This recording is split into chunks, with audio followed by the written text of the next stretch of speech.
our constraint system is always more efficient. But at the same time, it's very expensive and costly to build because the most specialized system will only be tailored for your game, so you have to find a middle ground. All the productions using Anvil are in the same repository. I would say the main benefit is that you take all the problems to the face immediately. The gains are so big because you have the whole company working for you at the same time. That's the benefit, the mutualization. And I think it would be best to start a little bit of introduction. So if you can tell me about yourself, how did you happen to be in Ubisoft and be an architect for such a big engine? And maybe a little bit like even how did it all started for you? Like game development is a interesting space to be in. So maybe how did it look like for you? Yeah. So my name is Nicolas Lopez, and today I'm a rendering architect at Ubisoft on Anvil and Assassin's Creed. And yeah, it was quite a long career already. For as long as I can remember, I've always wanted to be working in game development, and especially rendering.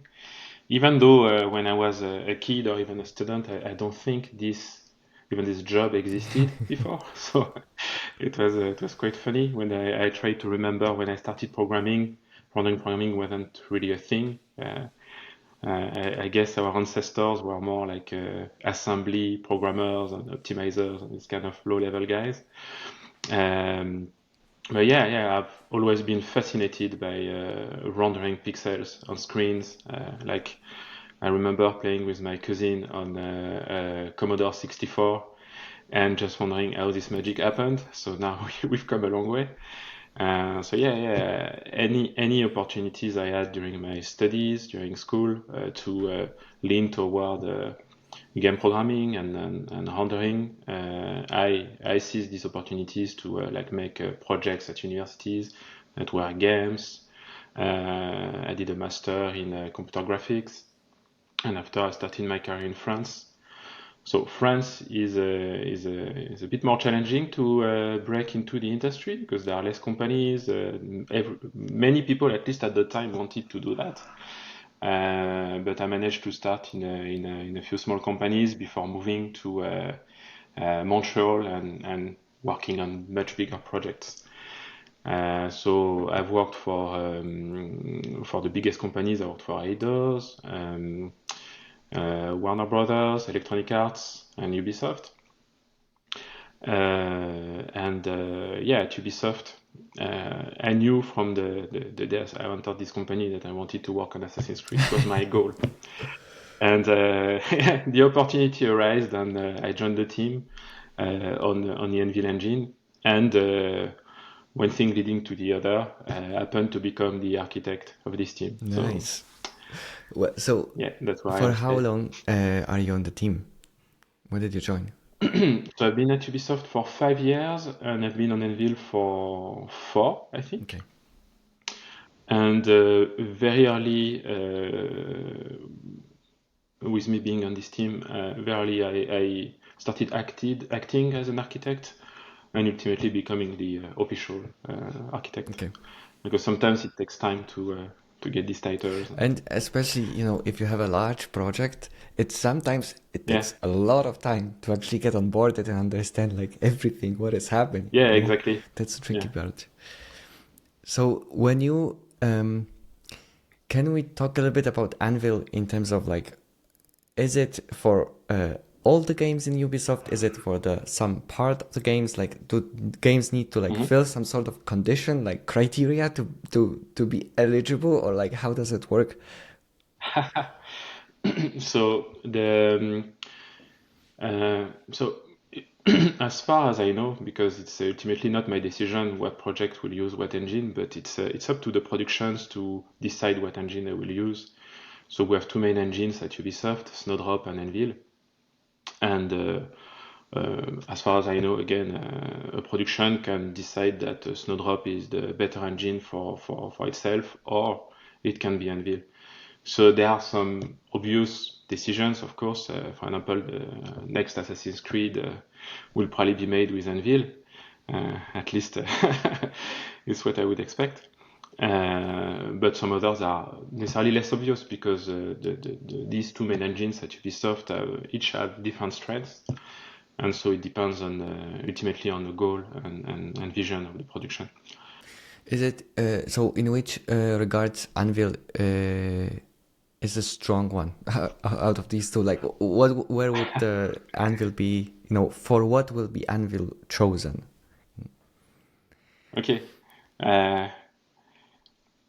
So for me, the main aspect of Anvil is that it was built from the get-go to be a systemic scalable for systemic scalable open world games, and it from the very beginning, from Assassin's Creed 1, world partitioning, massive instancing, and later on GPU-driven pipelines were really the strength of Anvil, and also GI.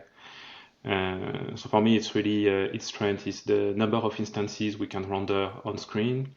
It's a very performant GPU culling, and also lighting has always been a first-class citizen in its engine with volumetric baked GI and now ray tracing.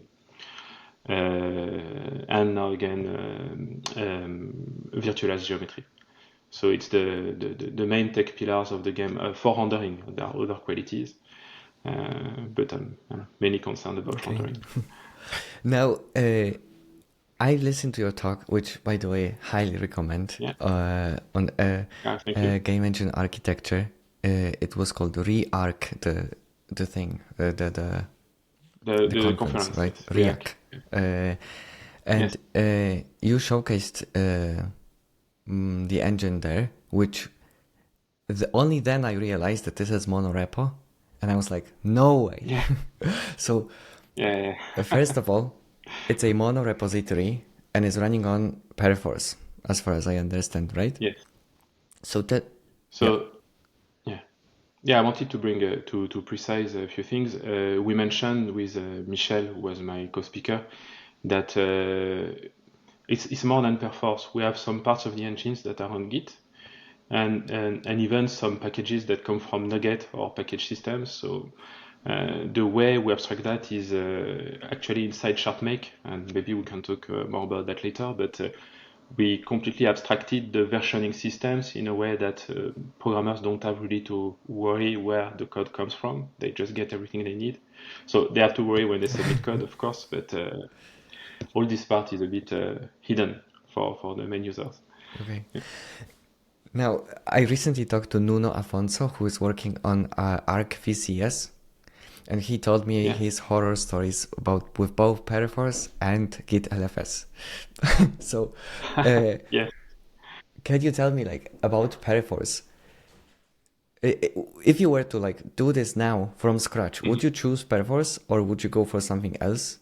What are the strengths of Perforce for your case when you're handling such a massive project? Yeah. And where do you need to do so much custom tooling that you regret going this road? So to be honest, I don't think using multiple versioning systems is necessarily the best solution. It happened to be, so we have to live with it for now. But many people would answer that going full Git could be a good move. That remains to be seen. We're running experiments at Ubisoft, but what I like about Perforce is especially the change list shelf system, because it allows also so we have people who are not programmers, like what we call technical art directors or tech arts, who still build the engine with Visual Studio and can test some changes locally and even edit some small parts of the code. So for them, receiving shelves, multiple shelves, building their own versions is very easy with Perforce.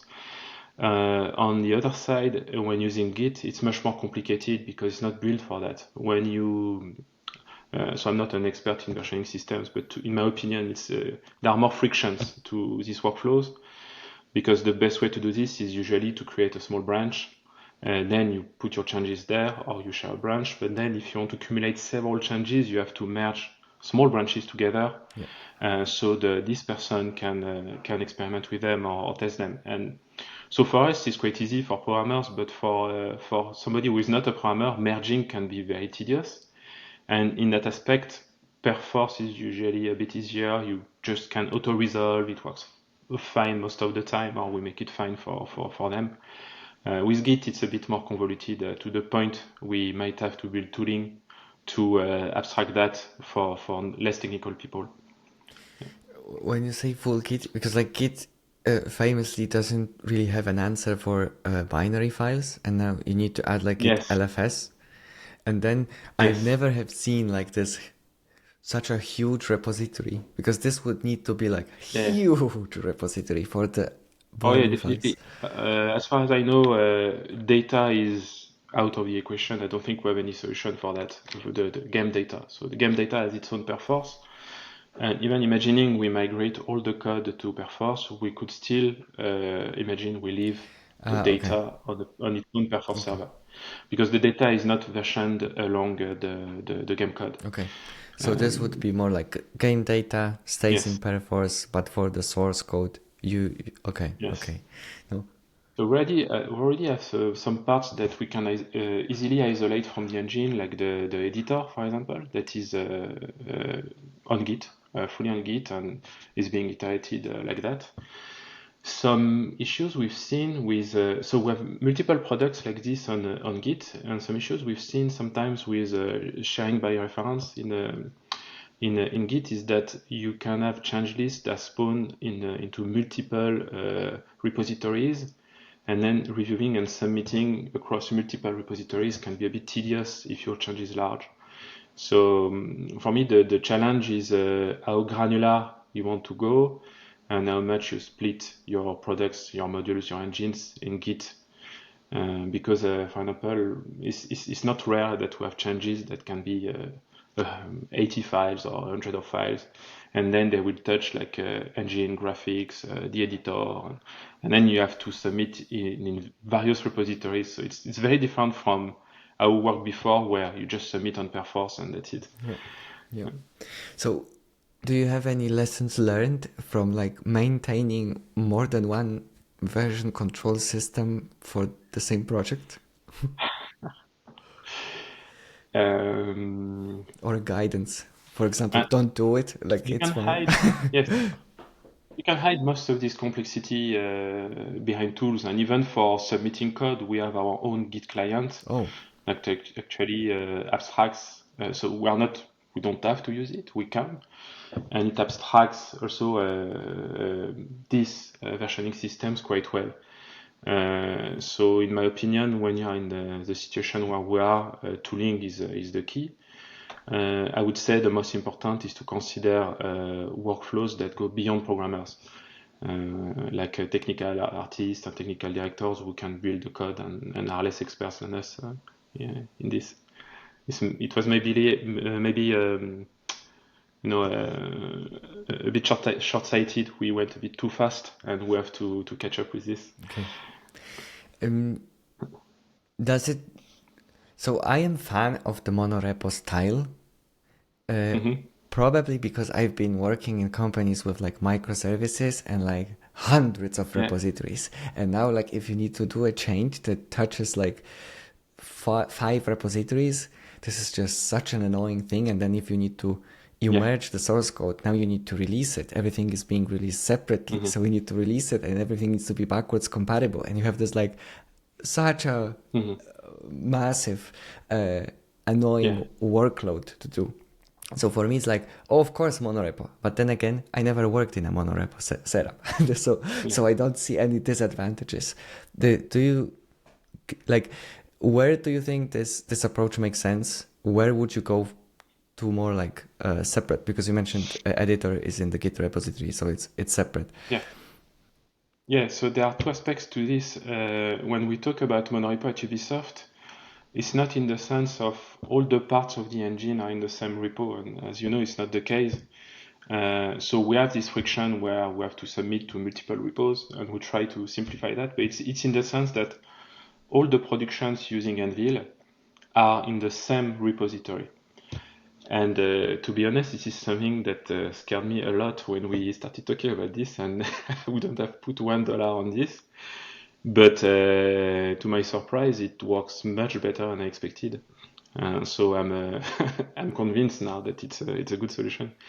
The I would say the main benefit is that you take all the problems to the face immediately. So if something breaks, it breaks for everybody immediately, which can be scary actually. But you have to fix it. You are forced to fix it. So it's the main thing I see is that sometimes in agile development, usually we don't necessarily anticipate all the problems, but we try to fix them as soon as we know they exist.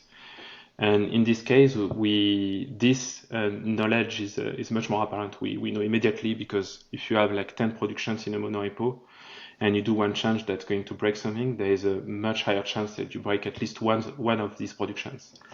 So it can be scary to submit in this ecosystem, but we have many tools to help us mitigate the damage one can do if it happens.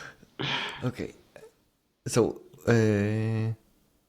what is then shared, and what is Yeah. separate for the production, for a separate like game production? So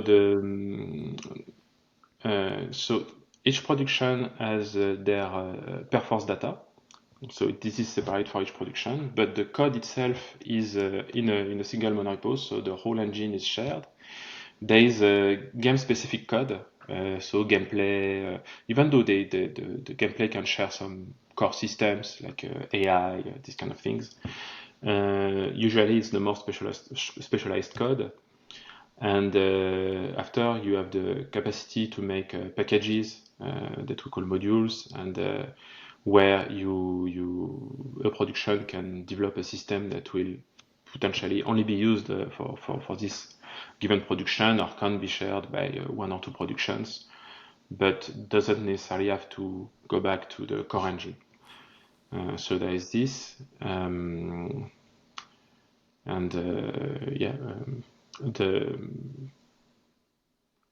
we even share the editor, the Anvil editor, with Rainbow Six that is not in the Mono-Repo because it's made from a much older fork from the Anvil engine that became known as Blacksmith. It's something you can see in my React presentation, I think, like all the versions of the engine. And so the engines are two different, but the editor actually they were still different up to a point, and there was a big effort to reconverge the two editors to the point now it's a single product. Okay, so nice because these Yeah, migrations are like very tricky to merge something yeah, into one. yeah. Congrats. But then, to me, this is like very tricky to determine what would be Mhm. the module that I want to share, like stuff like pathfinding, Yeah. right? Or like some sort of Mhm. navigation meshes, or like the systems that build this. Like, would I want to share this? Because then if it's being shared, I cannot really adjust it to my needs if I come up with like a Exactly. wacky idea for the game. So do you have a good sense of like where people say, okay, this is very game specific, particular game specific, and Yeah. here's like, okay, this might be like a shared subsystem. Yeah, this is the technical convergence is always tricky, and it's also a debate I've seen when I was working for EA with Frostbite. And it was always the kind of forever tension because it's something you cannot solve 100% between specialization and generalization. And especially in game programming and in real-time rendering, a specialized system or constrained system is always more efficient. So, but at the same time, it's very expensive and costly to build because the most specialized system will only be tailored for your game. So you have to find a middle ground. And so working in such a monorepo requires much more alignment than before when working in forks of the engine. So there is definitely an overhead to work that way because it requires more discussions, especially if you want to share. If you are building your module, you don't need to necessarily. But what the gains are so big because even if it's a bit slower at the individual contributor level, then you have the whole company working for you at the same time. So, for example, we developed the micropolygon, that is virtual geometry, and only Anvil worked on that. I mean, no, actually, some teams contributed. I forgot that, but many production teams benefit from micropolygon without having written a line of code for this. So that's the benefit. The mutualization is that yes, there is an entry cost that is a bit higher in terms of individual contribution, but you have many more people working for your game without you even knowing. So I think it's the main benefit, but it's not always easy to to communicate. Yeah, I can imagine. Uh, Also, with so many systems done now, if you are Yeah. to make like a new game, I kind of feel like how much of it is done, you know? Like if I would make Mm. a game from scratch, for example, just the controller, like the player controller for Mhm. Assassin's Creed. There's a lot of tweaking into having like a camera Yeah. behave, like if you go against the wall and like if you turn around, blah blah blah blah blah. Blah. How much of it is already like there, and how much usually you need to add? Like, did you try to like make an estimation at some point? Yeah, it depends on the type of game you are building, but I mentioned it in my talk. But the trap would be to consider a shared engine like the sum of all the engines you would have made if there was no shared engine, because it has no value. So you sharing is almost it's a goal and it's a duty. So otherwise you are just wasting time and money. But I think the most sharing you can do in this kind of context is probably at the brand level. Like for example, for various Assassin's Creed games, it makes sense probably to have the same camera controller and same AI, and so you can always plan, major iterations or evolutions to those systems. But so, like for example, like we did for the lighting. So for a long time there was baked GI in Assassin's Creed, and we wrote a ray trace GI system.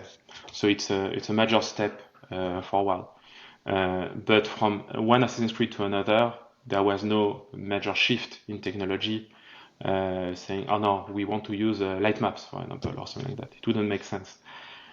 So, in my opinion, the same goes for gameplay.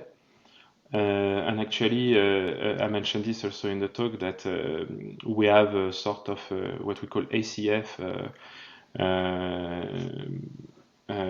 category for shared modules that are mainly aimed at Assassin's Creed games that share a lot of commonalities in gameplay and systems.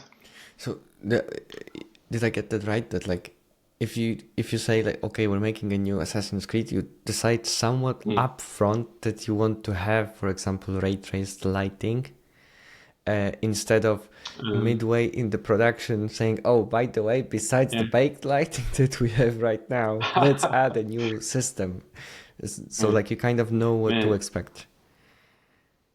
I think this hasn't changed too much from before. There is always a sort of first you have to phrase an ambition. Like what is our ambition for the game?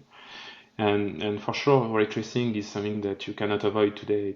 There is so much value to adding that, especially in the context of Assassin's Creed Shadows with all the dynamism, the seasons, and so on, destruction. But so you have to phrase this ambition like, yes, we want to have ray trace lighting. Now, are you going to succeed? It's another story because it was a big development, it took years, like micropolygon as well. So up to a point, you have to gauge the risk, and at some point there will be a stronger commitment. Like, okay, are we confident we can ship it? And this comes usually later, maybe at the beginning of the production. There is like a reality check. Can we ship it or not? And also near the end, like should we cut it or not? Like for every major feature. Yeah, I think it has to happen this way, because like at some point you Yeah. need to have these reality checks coming in, because if you just Oh decide yes, like absolutely. here and then like 3 years in, like, Yeah. oh, by the way, no, not gonna happen. Like I feel like there was a lot of blood and sweat to get to this position where, like, oh, I need to Oh do yes. like a reality check. And for Assassin's Creed, it's something I showed at GDC, but the GPU time was already so stacked. There are so many systems in this engine and in these games that making room for FSGI was a real challenge. And at the beginning, there was some doubt from people in the production that we could make room for it.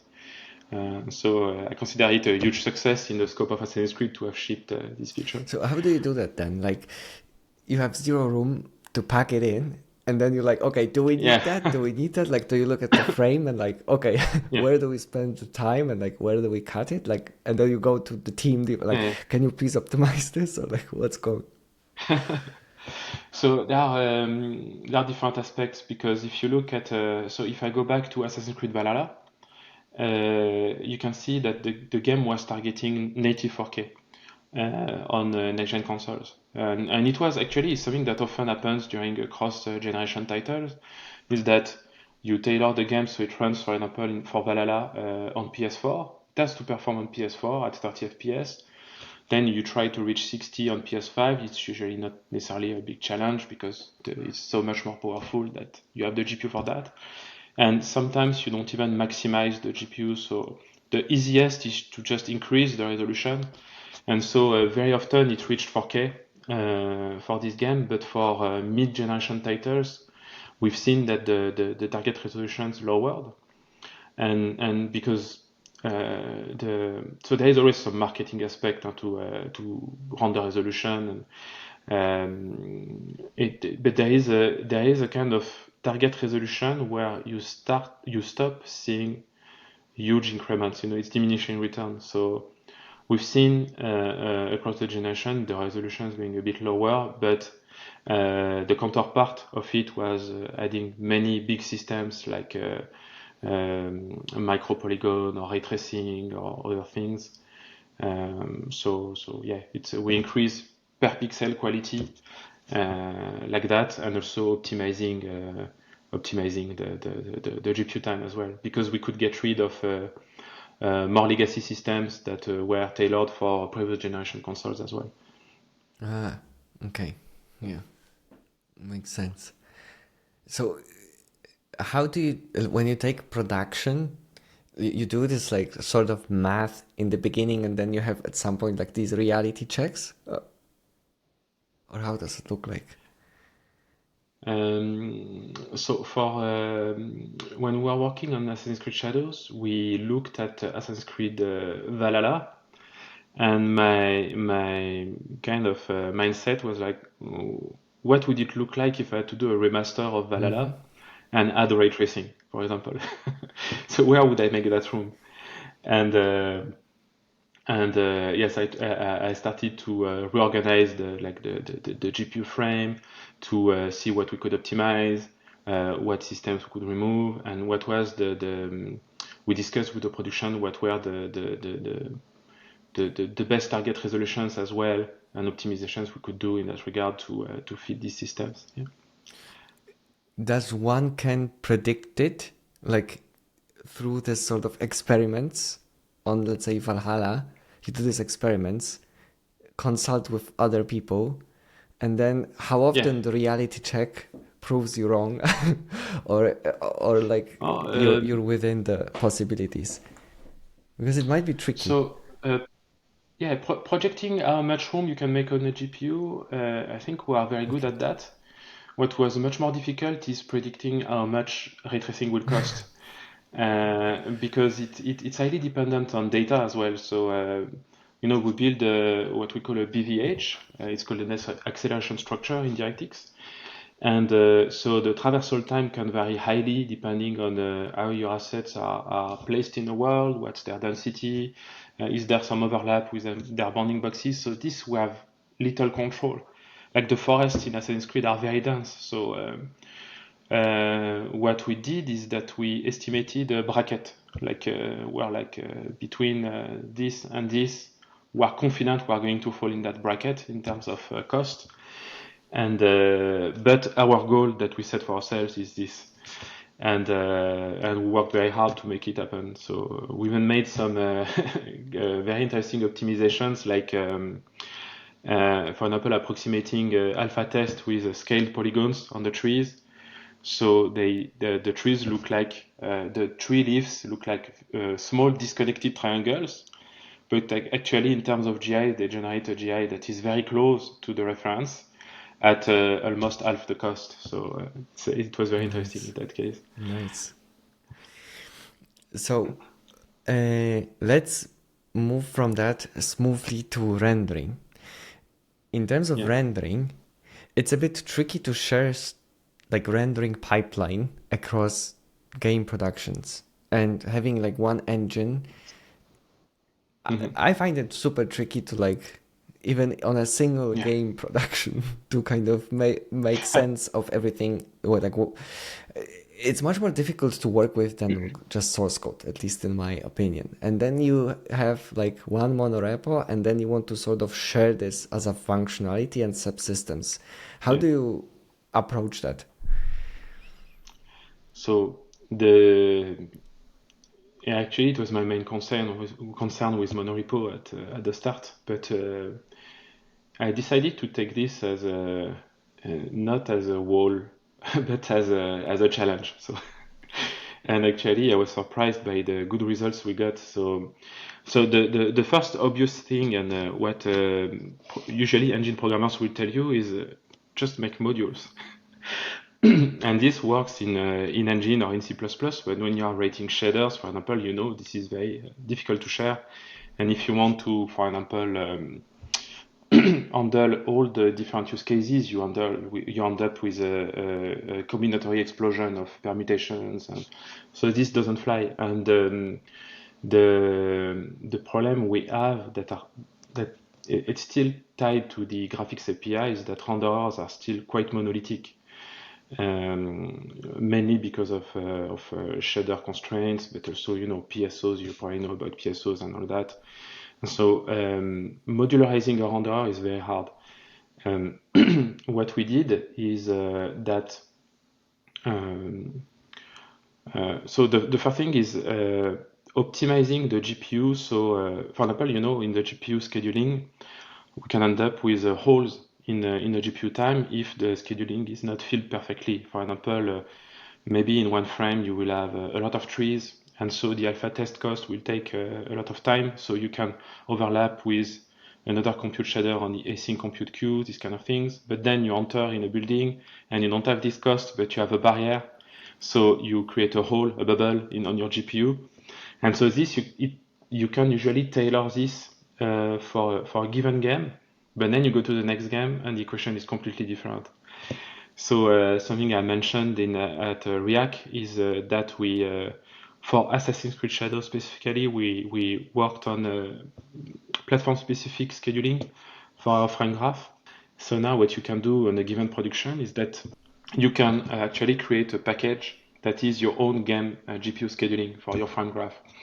And so with this, you can remove some passes that you are not interested in. You can reorder the render passes, so you take the most of the GPU. This is something we couldn't do well at the time of Shadows, but because Shadows was the only game to ship, we just focused on this one, and we knew we would tackle that later. So it's one thing.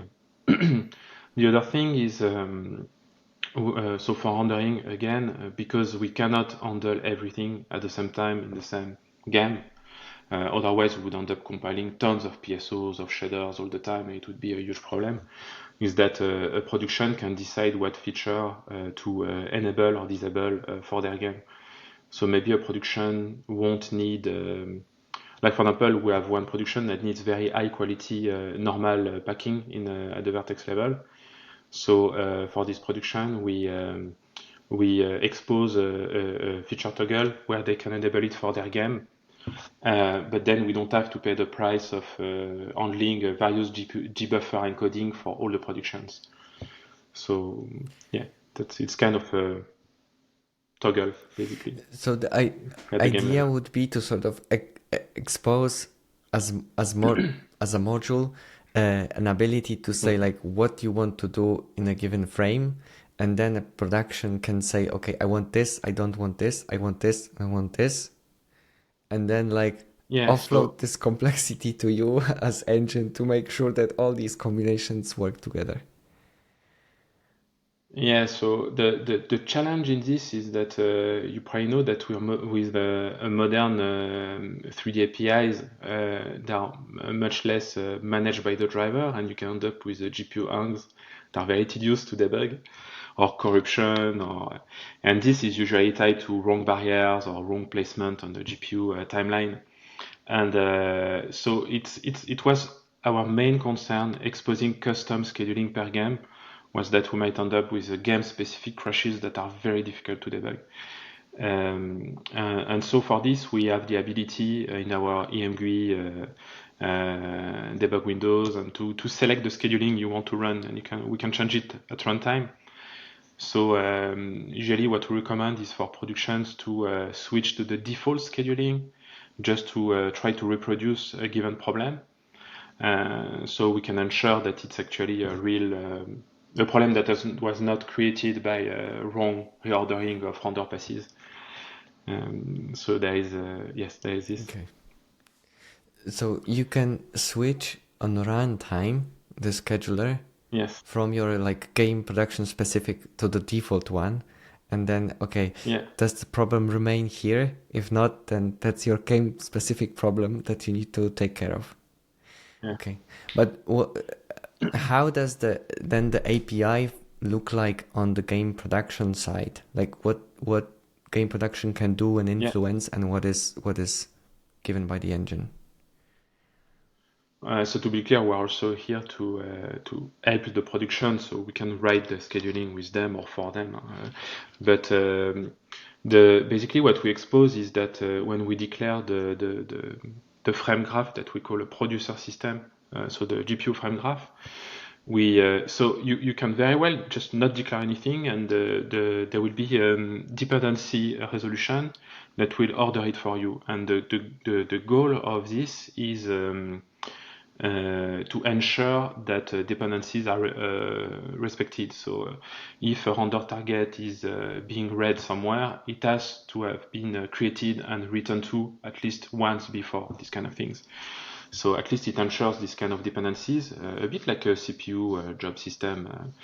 But for performance reasons and also for, we take also into account the state of a resource at a given time. Because read-write flags are not enough to ensure coherency of the state of a buffer. We write an ideal schedule for ourselves that can still be modified by the dependency resolution if, for example, we break one of these dependencies. So it's like a hint for the system to reorder things as we would like. But I was mentioning the content of resources because we had crashes, for example, if I remember well, it was in the water rendering, where the resource was created well, it was written to, it was read at some point, so all this was respected, but the content that was in the target was not what we would expect because it was missing one pass that had been moved somewhere else in the frame, so it was crashing because of that. But who moved it? Like which part of the system? This I don't remember, but it can be many things, because either the render pass for the water was moved, or another pass was created that didn't exist before and moved before that, and so there can be some issues like that, and worked with very large teams. Yeah. So tracking that can be tricky. Yeah. So how much do you think this rendering system abstraction, how much does it introduce like complexity versus the problems that it solve, Like how much smoother it is to make a game with this system compared to like, hey, you need to handle everything regarding rendering, bye-bye. Yeah. So there are two aspects. There is a lot of complexity comes from the frame graph itself, and this, in my opinion, is something you cannot really escape from because it's tied to the modern APIs. Frame graph are here to solve a real problem that is resource state and memory aliasing and so on. So there is already this complexity, and we have to deal with this complexity, and the Mono-Repo kind of amplifies this problem because we have to handle the context of many games. So I think allowing customization is the right way to go. The trap is to just customize everything all the time without any guidelines. So in my opinion, you need to have strong guidelines. Like for example, during production, stick with the default scheduling as long as possible until it becomes a problem for you, because it will simplify support as well, and things like that. Yeah, and also something we'd like to invest in as well is more like offline validation or like validation mods that can really slow down the game but will validate all your graph, so you can sometimes predict some of the issues, but it's not always possible because, like I said, if you write garbage in your render target, you can just crash the engine if it's not what it expects. So Okay. Yeah. Like you mentioned, like that would be great to have like a debug layer that will not run in any sort of FPS, sensible FPS, but will help you catch all sorts of weird problems that happen. Yeah, so graphics APIs have very good debug layers, but they cannot always be like catch very specific things to your engine. But yeah, we try to do that. For example, for our GPU driven pipeline, we have a debug mode where we read back all the buffers from the GPU driven pipeline and we validate their content one by one with the engine state to make sure there is exactly everything we expect. So it's very slow, but at least you can catch it could help you to catch buffer overflow or something being overwritten by another job or anything like that. From when you say compare, from where do you have the stuff that you compare to? Like you have So for our GPU-driven pipeline, we have so on the CPU at load time we batch instances together by hashing materials and various render states and so on, and then we know what batches we are dispatching to the GPU, so we can read back the actual draw call indirect draw calls arguments and do some validation versus the state we expect from what we still have on the CPU with this batch description and so on. Okay, so you read back what you sent. Yeah, and yeah, then exactly. But this is very slow. You are not supposed to do that. It's just for validation. Yeah. So on the topic of testing graphics, you also mentioned in your talk like the FPS heat map, like all sorts of, by the way, testing graphics to me sounds like crazy stuff. So if you can tell me more about like how do you do and make sure like all these stays in place, please do. Honestly, this is one point where I think Ubisoft is very good, is that all the tooling and telemetry, and because they've been doing very large production for such a long time, and multi-studio productions, that at some point you need to add tooling and visibility to identify these problems. And so we have a lot of telemetry that we can plug to the engine, and we can we can track whatever we want. It can be FPS, GPU time, CPU time, memory. It can be the execution time of shadow rendering or whatever you want, and highlight it as a heat map, and we can compare each build together, but also different platforms or different modes. So for example, during production, we could easily compare Xbox Series X performance mode versus PS5 performance mode and see what were the challenges from one platform to another. We can also spot regressions, performance regressions like that. Or I remember when I was working on a game before Shadows, we had very strange heat maps for this game, and we discovered that sometimes the camera to produce these heat maps ended up below the terrain. So it was producing completely messed up heat maps. So it was quite funny to find that.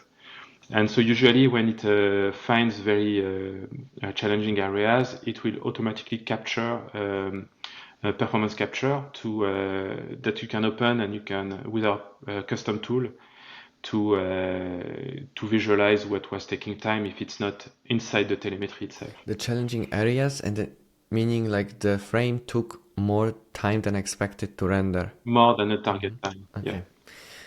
And this target time, so usually if we consider a game that runs at 30 FPS, for example, so 33 milliseconds, we always take a buffer because there is no gameplay in this test usually. It's just a camera that will teleport, or the player, teleports. There is no real gameplay, no fighting, nothing, so we always consider a buffer. Like for example, we can imagine for gameplay with more particles, streaming maybe, but maybe it will cost 2 milliseconds more.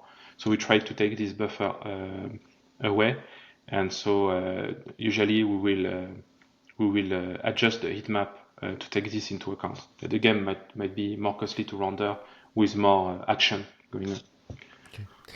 Okay. This to me sounds like such a problem to validate. Like you have an entire game, especially the open world.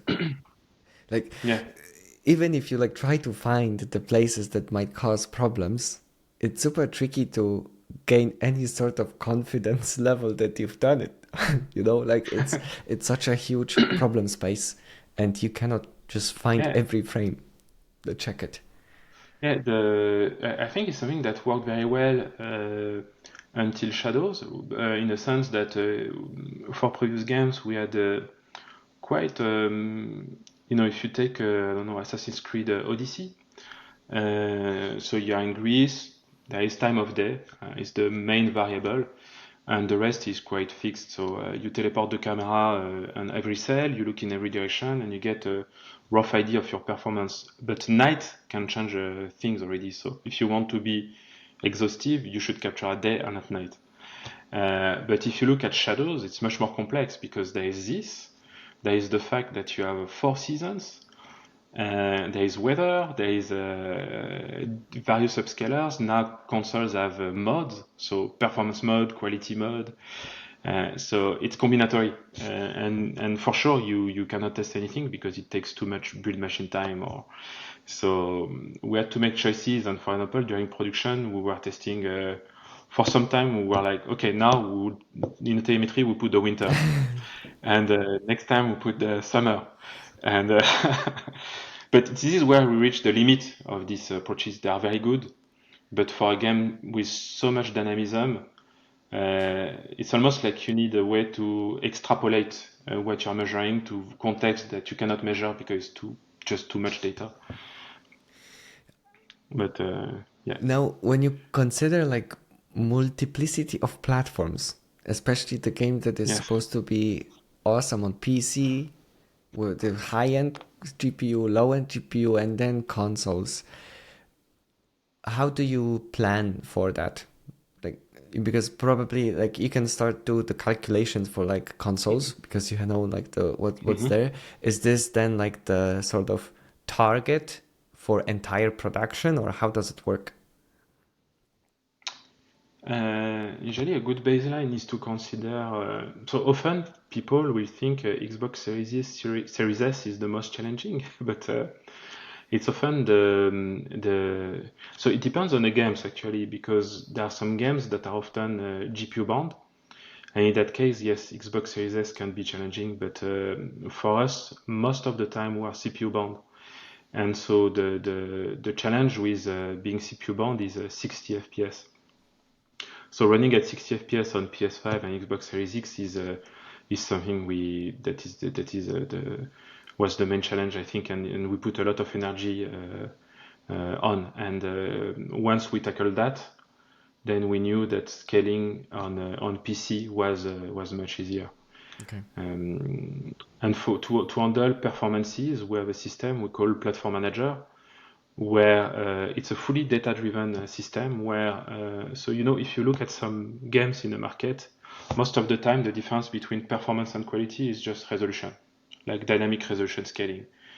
But for our game, it's much more than that. We basically can control any feature that affects performance because it's a requirement in our engine to plug it to this platform manager. And Can you say it again? Can you say it again? yeah, it's in our engine. It's a requirement to plug every feature, mostly graphic features, but not only, that affect performances in what we call the platform manager. And the platform manager is a data-driven system where at runtime, while playing the game, you can just change any graphic settings or Okay. anything that will affect performance and quality. And so that's the good thing is that it's often our tech art directors who handle that, and they just launch the game. They go to an area where maybe it's slower than expected, and they try playing with shadow filtering or render resolution or LODs or anything like that, and they can absolutely tailor everything. And with this system, we have a context. We have various contexts we can tailor for cinematics, for in-game, for menus, for 60 FPS or 30 FPS, and everything. So that's how actually we produced the Steam Deck version. It was purely data. We went to the platform manager. We spent a few weeks, 2 weeks, I think, looking at all the finding the best combination of settings for the platform. And we even managed to have ray tracing running on the platform, so Nice. we are quite happy with that. So when you have both CPU and GPU bound game, what usually is the Yeah. bottleneck in terms of the system, like for GPU and for CPU? So usually, if you are GPU bound, it's easy. I don't want to say it's easier, but in a sense it is to optimize because you always have the lever of using the dynamic resolution scaling or these kind of things. So, if you are trying to render, I don't know, 1800p and you are not at 60, maybe you should render at 1600 or something like that. But on CPU, it's much more difficult because if your gameplay takes 30 milliseconds, what do? If you can't optimize, you have to remove gameplay features. So this is the difficult part. Some ways to mitigate that is to, for example, tailor updates of some CPU systems to FPS, for example. Maybe you don't need to update the physics at the same frequency. Each frame at 60 versus 30 FPS or these kind of things. So there are a lot of ways to mitigate that. Have you found like some systems being more often than not CPU intensive? Like for example, like it's always the physics or like something like that? Or is it like every game production has their own like, unique Yeah. bottleneck? I think Destruction was one of them, if I remember correctly. And also, so in Anvil, we have various GPU-driven pipelines, and one of them is what we call the batch renderer that dates from Assassin's Creed Unity. And this one is more CPU intensive than more modern ones. So we still have some very like dynamic objects with physics and destruction and so on that go to this pipeline. And this is more CPU intensive, so we had to work on that to optimize. Okay. Now, if you don't mind, we briefly touched Sharpmake, then moved to rendering, and now I'm gonna break the flow of the conversation and go back to Sharpmake. Okay, Okay. Now you have developed inside Ubisoft the alternative to CMake for building projects called Sharpmake. Can you tell me a little bit about like what have you found with CMake or other like generators that was like either annoying or didn't prove useful for you, and what Sharpmake features can you mention in terms of like hey, here's the highlight of Sharpmake. Yeah. It's funny because at home I use Sharpmake for my personal projects as well, Yes. and I used CMake before, so I'm clearly not the most expert in this field, but so I think the strength of CMake is I don't want to say multi-platform, but more like multi-OS kind of thing, where you can easily deploy an application that you make on, like for example, on Linux, Mac OS, PC, Windows, and so on. I had a more difficult time to work with, for example, I was trying to make a project on a PS5 with CMake, and it's a bit more tedious to add like custom build tools and so on. I mean, to my opinion, but I'm clearly not the most expert in CMake. No one is. Um, No. what I like in Sharpmake is that so Sharpmake is a bit tackling this differently. It's like it's mainly targeting Windows, but it's very good at handling multiple platforms such as PS5, Xbox, and so on. But we still had to add the support for macOS because we ship the game on macOS as well. And what I like is that the programming model is like super straightforward. I seldom have to ask questions to myself on how to do something. It's like whereas CMake, I remember going on forums and reading for hours on how to add a PS5 toolchain. That you will never find any documentation on that because it's NDA anyways. So, but for me, the strength of CMake, what I like the most is the concept of fragments, where basically when you declare a solution, you declare fragments. For example, I'll open my slide to check. You can declare that you have the different optimizations mode, debug, release, the different platforms, let's say PS5, Xbox, Win64. And after, when you hit some functions in the Sharpmake file, you can add between brackets to what fragments it relates. So you can say, okay, this is for Xbox and PS5 only, or this is for PC, and then you add defines and so on. So it's it's very easy actually to customize a solution for given platforms or given optimization modes. And yeah, it works really well. At generation time, it will do, I believe, a reflection of these fragments and then generate all the subsequent code. So this is what I like. Yeah, CMake seems to be like a program that tries to be as generic as possible, and Yes. it hurts because of like, if you're doing something and you kind of expect, hey, I want to be like debug mode, release mode, Yeah. like kind of, if you get to assume that this exists, now everything becomes easier, right? Because you don't need to make Yeah. this arbitrary and generic. So shout out to Sharpmake, which is an open source tool available on GitHub. On GitHub? Yeah, it is. It is. And actually, I don't know if I can say this, but we have some competitors who use this and they seem very Oh, happy with really? it. So Okay. yeah. I won't say who, but it's being used by some people in the industry. So Nice. and it's in my opinion, it's especially if you don't want like headaches on finding how to do things. I mean, I learned Sharpmake in just a few hours, and anytime I have some questions about it, I just open the Sharpmake source code, I look at it, and I know how to do something. So Now, again, a little bit in the engine area. You must have like tons of modules and packages and like maintaining this and understanding what's there, what's yes, used, what's like outdated, what this must be like uh, work for a team like full time. actually, we had one programmer this week parsing the whole source code base, and he told us we have 36 million lines of code in C++ only. So it's a lot, yeah. But I think the most important part in this is the command trunk. Like if you look at the command trunk, it's probably much smaller than that. I would need to parse, but this is what we try to protect the most and to make sure is very efficient and easy to maintain. But having modules on the side that do very specific or things for a given game, I don't think is a problem. It enables, a form of innovation. And Do you develop?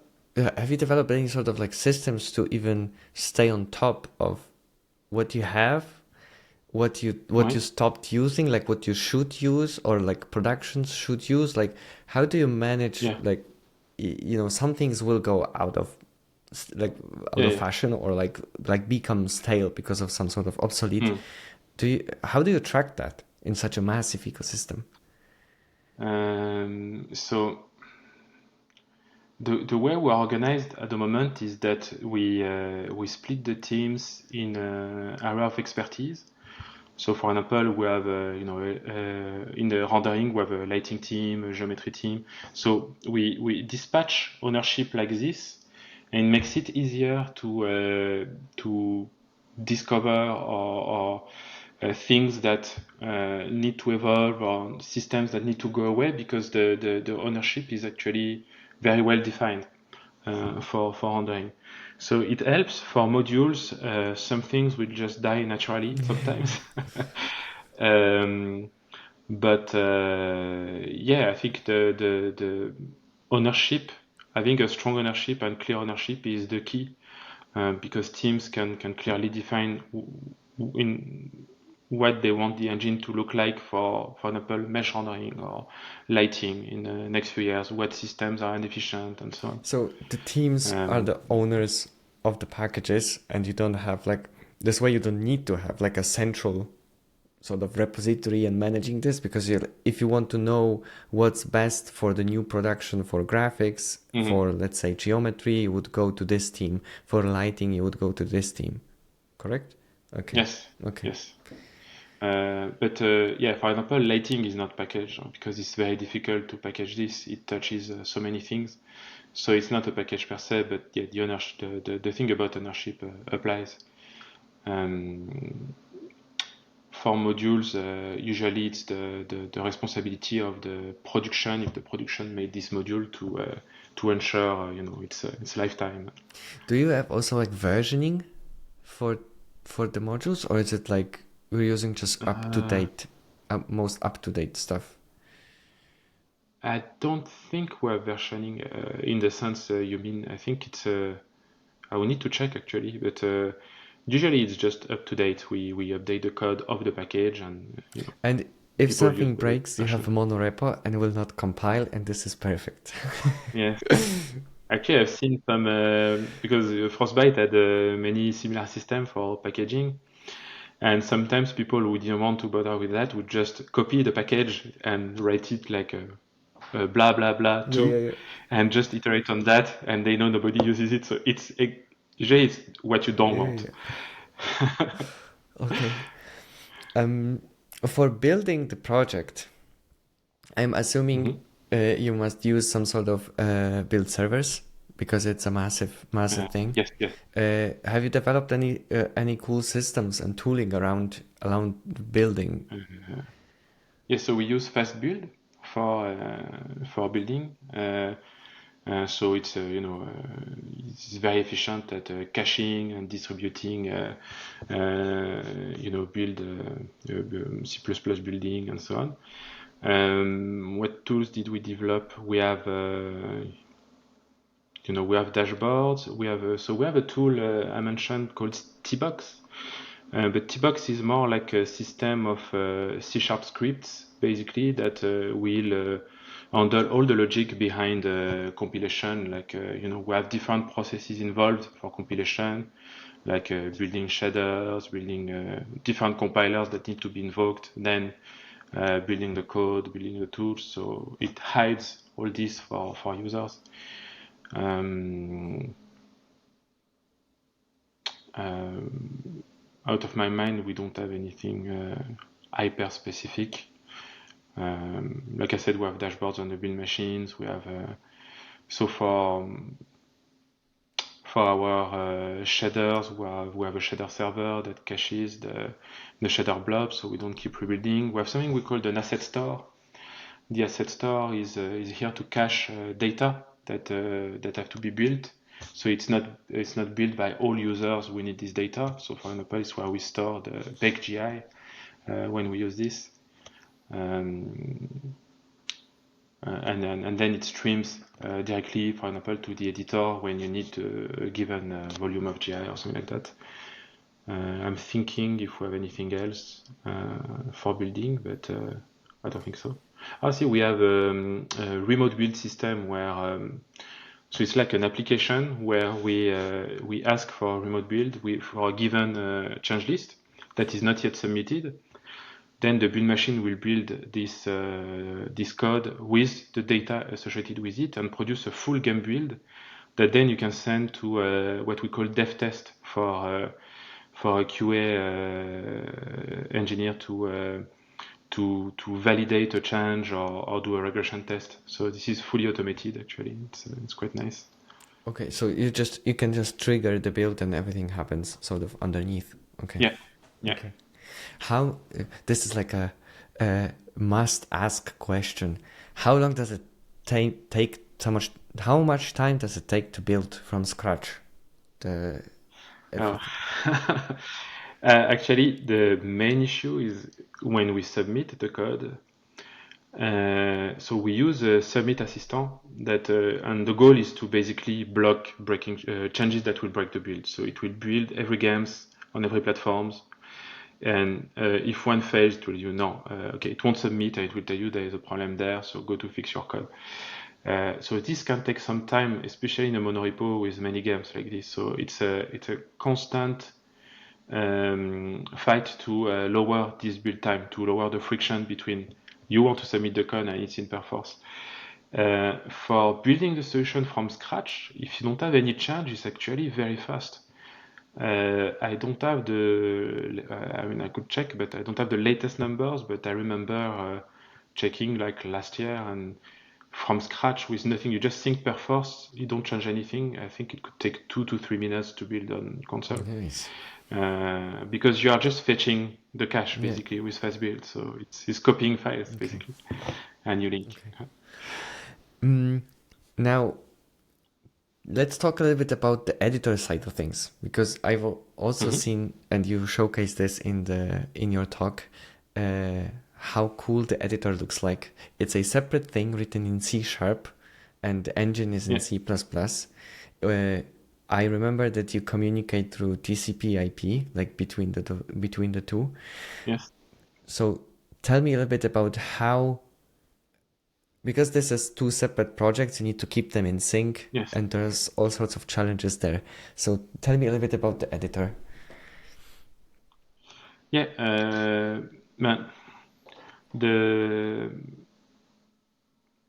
So it's as you say, we have an editor in C#. So it comes with all the nice properties from C#. The trick in these ecosystems is usually you probably don't want managed code for your renderer, like C++ managed code, because there are ways to embed the code and just build it with the editor. There would be ways to run it in managed code, but you can lose, in performances or. In our case, we just so basically we have the engine. We can build it in a tool mode that is just basically ways to enable various parts of the code in the engine, and then this will be attached to the WPF window basically of the editor, and then the editor will communicate via TCP/IP with a process we call Arrow, which is just an internal system to send messages and basically receive answers. So it's how we send clicks to the editor, to the engine part of the editor, how we ask it to do picking or select an object or move the camera, these kind of things. I feel like the common theme throughout this discussion is that you have awesome tooling, like internal tooling, that makes the process of making a game much more different than if I were to go to Unity, and then I would have very generic thing. And you have, because I've seen the screenshots already, your editor is very tied to Assassin's Creed. So that you know what you want to check, what tools you want to have, and stuff like that. So to me, this is super cool to invest in your tooling and have a franchise that will like keep on, like this Yeah. is like a constant investment for the future. But probably So there comes with challenges of like maintaining this yeah. and keeping it alive. So yeah, it's an engine that was developed and is born with Assassin's Creed 1. And like when you look at the editor, you see like the world partitioning on the left with the minimap and everything. All this dates from AC1, I think. But the and it it's also part of our mission and sometimes a bit challenging is how we still serve Assassin's Creed and do everything is needed for Assassin's Creed while at the same time opening the scope of the engine and allowing more types of games to be made. But it's you can see the Assassin's Creed DNA in this engine. Because there's one also topic that I'm super interested in. It's the scripting language mold that Oh you yeah, have. yeah. Oh And what yes, like with now you're like your C++ engine, C# editor, and here's yeah, like mold a scripting language to use.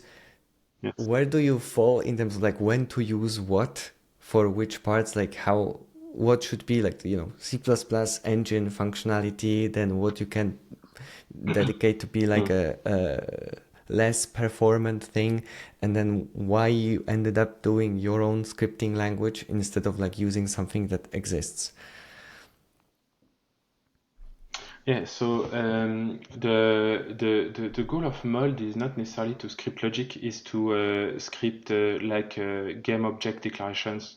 Okay. So like for example, a light type is a mold object, and we declare all the properties of a light, and the nice property is that it will generate all the code that is necessary in C++, in the editor and everything to handle that. And also with the serialization, deserialization code, we have what we call the deprecation system in this in normal system where so these objects are versioned. So every time you iterate on a mold definition, you can bump the version, and then we have a deprecation system where you can test this and potentially write deprecation code in case the definition of this object changed. So let's say things that happened actually, you have a light and you use the candela unit. And then you say, no, I want it to be lumen. So you bump the version, you change to lumen, and then each time you load a light, you will test the version. Am I in version 1 or version 2? If I'm in version 2, no, if I'm loading version 1, but I know actually I bumped to 2, then you will do the conversion from candela to lumen in the code to handle this difference. And then the next time the light is saved, it will be in version 2. So this is how we handle deprecation and serialization, deserialization, and so on. Okay.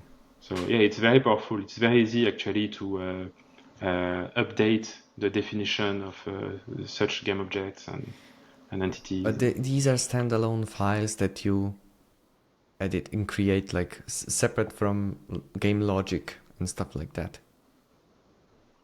Okay.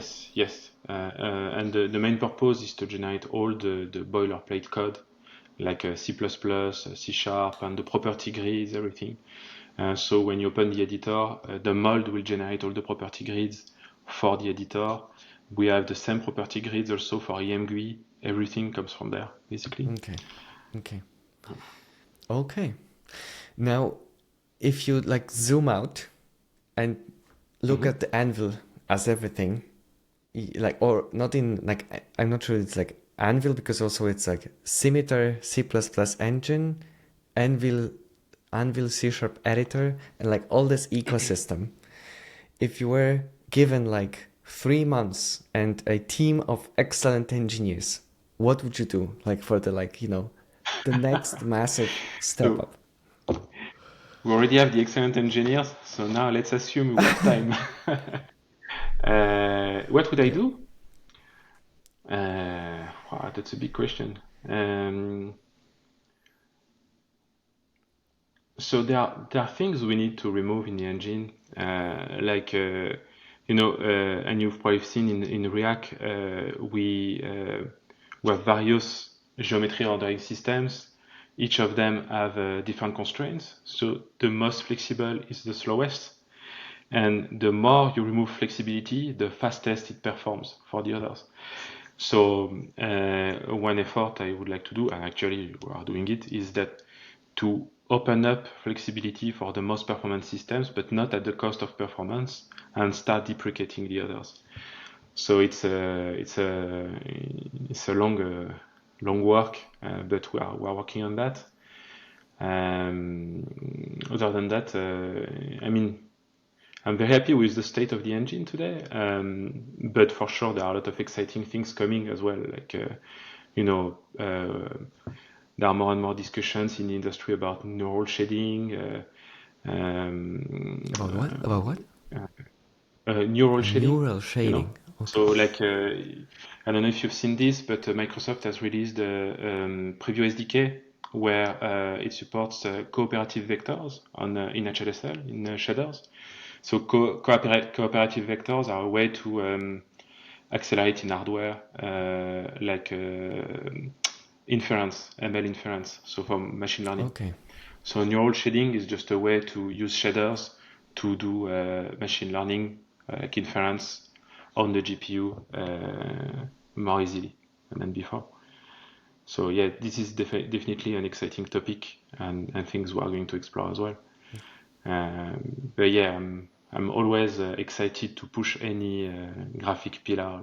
Could that be geometric pipelines, lighting?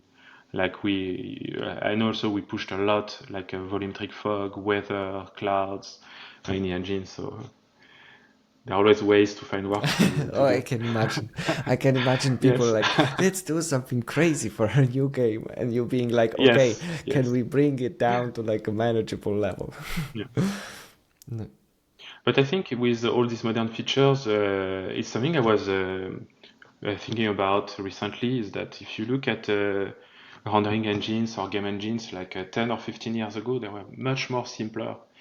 And I think they grew increasingly complex with pipelines like GPU-driven pipelines, meshlets, and so on. So yes, it brings a lot of value to the game, but at the same time, it requires more technicality to understand. And so something that is dear to me as well is to remove some of this complexity. So try to make it easier to understand and work with, so that remove some friction basically between the end user of the engine and the complex systems that we have, that everybody has. I mean, we see more and more engines supporting meshlets, ray tracing, and so on. But yeah, if I look back a few years ago, I expected engines to become simpler, but it seems we are going the opposite way. So And the strategy when engine becomes more complex with more features would be to sort yeah, of abstract it so that you can provide an easier interface or like a in a way, but it's not always possible because how do you abstract nanite, like or micropolygon in our case? Sometimes it's yeah, I think if you look in a way, GPUs like hardware vendors do this well. Like if you look at the 3D APIs, they don't represent actually what's in the hardware. Like there is a completely disconnect. Sometimes there is some mapping, but like even the shader stages we see in the APIs don't necessarily exist in hardware. There is a decoupling with this. And so maybe we need to be better in graphics engine to also hide this kind of complexity and have a logic layer that is a bit easier to understand for users, with more feedbacks, maybe yeah, like you said, hiding this under a simpler layer. so like to like fully create like an additional layer of like sort of I don't know like Yeah, language or like an just a lot of. I expression. don't even know if it's possible, but Yeah. at the moment, I know that when we worked on virtualized geometry, it was quite. It's really a paradigm shift because with we've told artists for years and years to make details in textures, and now we're telling them no, you have to make it, you have to mesh it, you have to model it. Where we told them not to do it before, so it's like, we have to fight what we created ourselves.